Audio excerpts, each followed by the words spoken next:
Hello, hello, welcome to Siege Budget Brews. I'm Tim, and tonight we continue in our series of $100 budget decks. We're going to talk about Cody Turbo Naus. Before we get started, please check out our Discord and our Patreon. Links are in the description below. And if you enjoy our content, hit that like, share, subscribe. It helps out a lot. Tonight I'm joined by my co-host Brandon. How you doing, Brandon?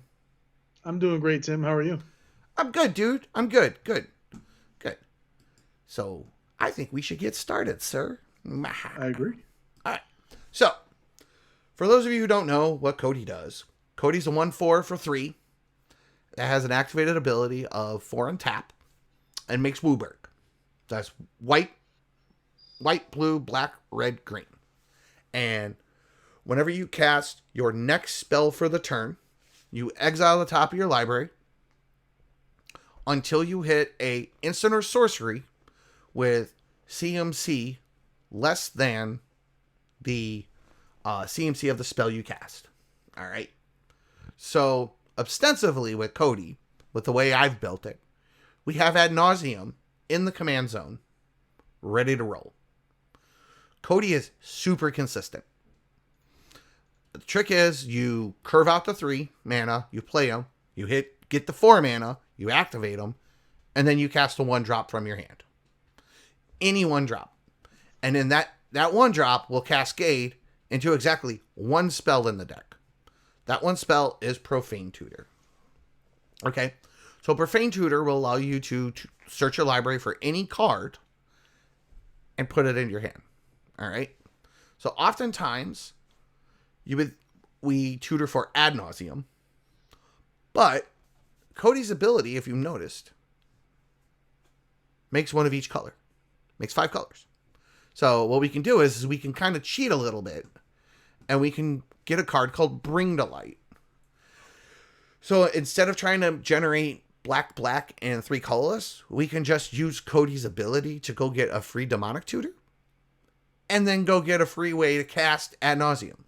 Because Bring to Light reads, Converge, search your library for a creature, instant or sorcery, with converted mana cost less than or equal to the colors of mana spent to cast Bring to Light. And then you exile Bring to Light. And then you can cast the spell. And then you exile that card, shuffle your library, and then you cast that spell without paying its mana cost. So basically what you do is you Profane Tutor for the Bring to Light. You use the Wooburg that you generated off of Cody to cast Bring to Light with paying the Wooburg into it, which allows you to go tutor up Ad Nauseam. And for those of you who don't know what Ad Nauseam does, I'm more than happy to discuss it. It is black, and 3. You reveal the top card of your library. And then you take damage equal to the CMC of that card. So if it's a 0-drop, you take nothing. If it's a 1-drop, you take 1. 5-drop, you take 5. Okay? And then you can repeat that process as many times as you want, or until you kill yourself, your choice. But with Cody, our curve is so low. We got a $100 deck with a mana curve of 1.46. Okay? All right? Now, if you count if you count it with the Naus, without Naus in the deck, it's 0.99. All right? So keep in mind that we are casting a 1-drop, so that's going to cut that out of the deck. We're tutoring for a 0-drop, and then we're tutoring for the 2 5-drops out of our deck. So that really drops the Naus. I can Naus with this deck off of 14 life and still draw 25 cards. Not hard. So where you start kind of getting a little clunky with this is that since we're on a $100 budget, we're not able to play Consult Oracle. All right? And Cody also doesn't allow you to play permanents when Cody's in play. So what you have to do is, generally when you activate Cody, the kind of cards that you want to cast that are 1-drops are going to be things like Shard of Bones, which allow you to sacrifice a creature to destroy a creature or planeswalker, or even better, one of the best cards in the deck is actually Burnt Offering, which allows you to sacrifice Cody, and then you can make any combination of red or black mana equal to the sacrifice creature's CMC mana cost. So it can make 3 black or red, basically. And also sacrifice, except sacrifice only makes black. But that's okay. The deck is heavily slanted to leverage that black and white mana. We also have Calling Ritual, which again is another way to pay for, turn that Wooburg into excess black mana by getting rid of Cody so we can win off of our Ad Nauseam.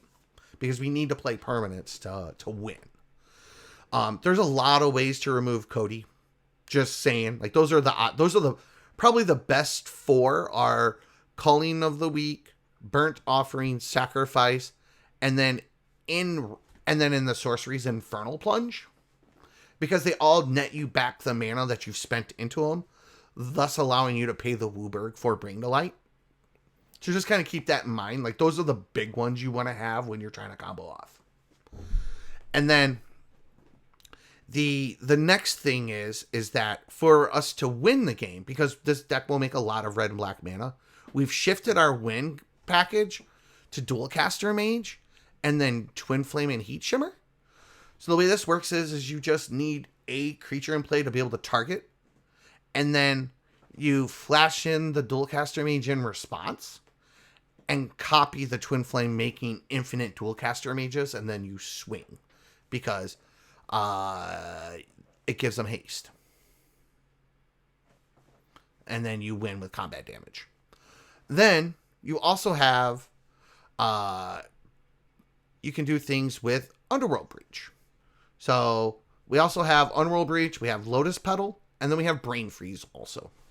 And then what that works is we can mill out our opponents, or with the Breach in play, what we really do is we mill ourselves out, and then we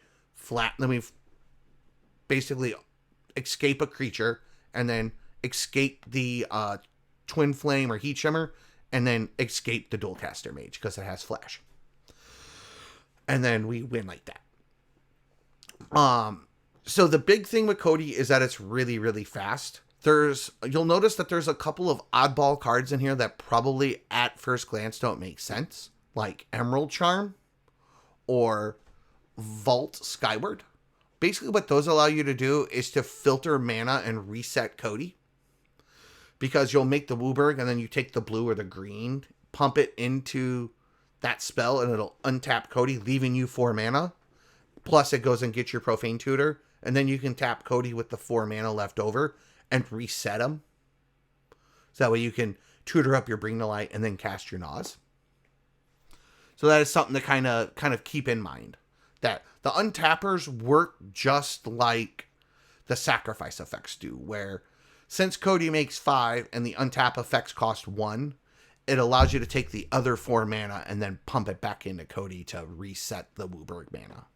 And give you another tutor too, technically. So then what you can do is you can do crazy shenanigans like cast your 1-drop, untap Cody, go and get your Profane Tutor, cast the Profane Tutor, go get the Bring to Light, put it in your hand, then use the 4 mana to reset Cody, cast your Bring to Light for 5, and then cast a 4-drop out of your deck. Yeah. Like, pretty good.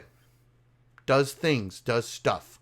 What's crazy is that as you were mentioning them, I was already looking at both of those cards, and I was like, these don't seem very good. Well, at first glance, they don't. But since we're kind of... One of the problems you'll run into, especially with playing like a Naus deck at this budget, is that you have a hard time filtering that mana. And Cody really gets around that. Mm-hmm.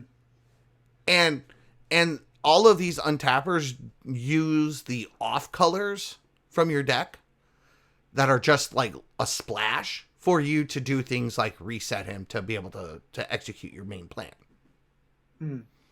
This deck is packed with tons of interaction. You've got counter magic. You've got like Stern Dismissal. You've got March of the Swirling Mist.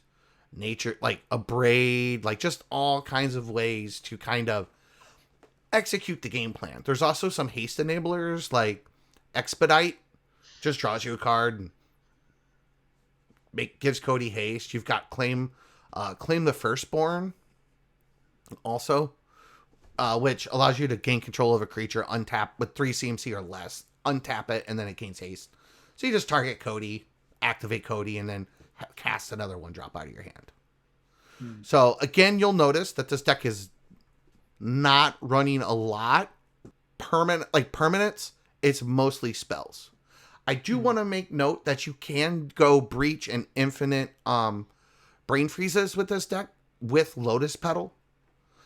It requires you to have 6 cards in the yard or 2 mana floating to start the process.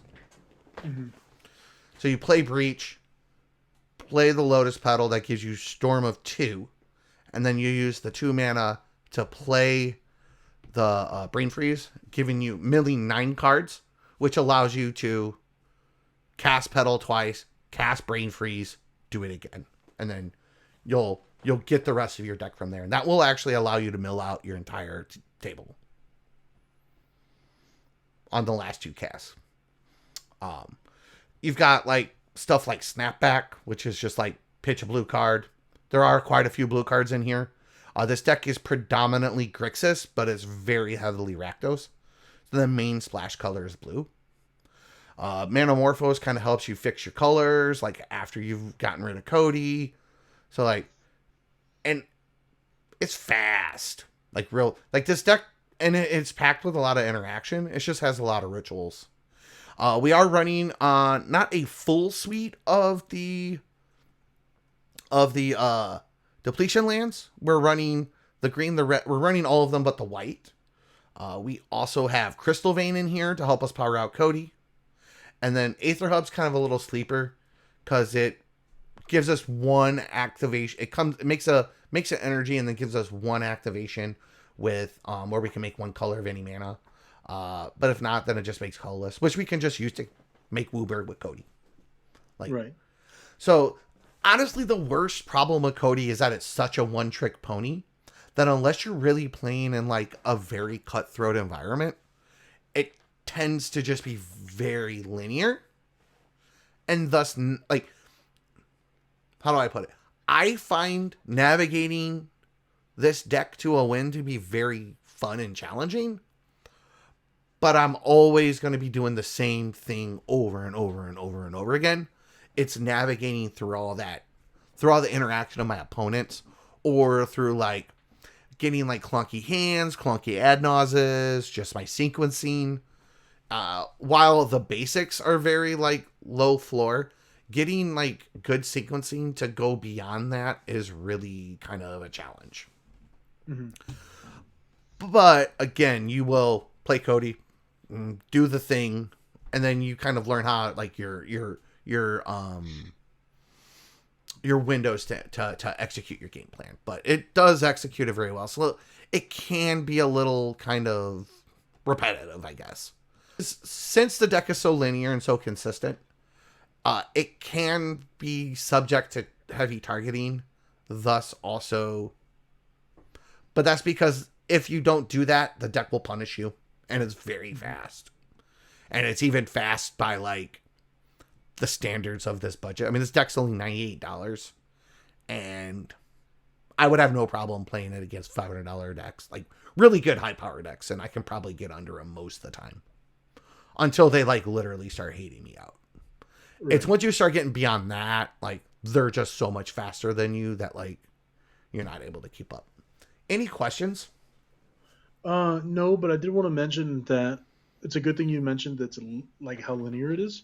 Because I know a lot of people, personally, I know a lot of people who don't like a linear deck. They want a deck that doesn't do the same thing every time. So this may not be the deck for you if you're one of those people. But that being said, the challenge of linear decks is getting around the parts you don't plan for, which is the interaction, right. The hate bears, the stacks, things like that. Right. This is the deck that you bring out when everybody wants to play their mean deck, or this is the deck you bring out when you're having like an event at your store where there's prizes on the line and you want to try hard. This is the deck you bring with that thing about tryharding and events for prizes. This deck will punch higher than its budget, but is not a CDH deck. Right. Just want to make sure that that is noted. This deck will do really well against similarly budgeted decks or similarly constructed decks, like things that are, not jammed packed full of dual lands and Gaia's Cradles and all of that. But like, it will definitely, if decks stumble, it will punish them. The other thing is if you got a guy at your shop that is kind of pub stompy, you can use this to kind of even the playing field a little bit. It's kind of one of those decks. It's a business deck, I guess, is a good way to put it, right? Yeah. Yeah. So, but do keep that in mind. And it does punch higher than like other decks of this budget. It's actually like, I've played Cody at 100, 200, 500, 750, 1,000 and budgetless. And it's always doing well. I mean, I've dunked on you with it a bunch. Yeah. So, I'm super hype on the deck. It's really good. But anyway, anything else you think we should cover? No, that's it. Okay. I think we're good. All right. Well, thanks again. I hope everybody, I'll leave a link to this deck and a couple of my other versions of this deck in the description below. Again, if you want to support us, check out our Patreon. And if you enjoy our content, please hit the like, share, subscribe. Everybody have a good night. Bye. Bye.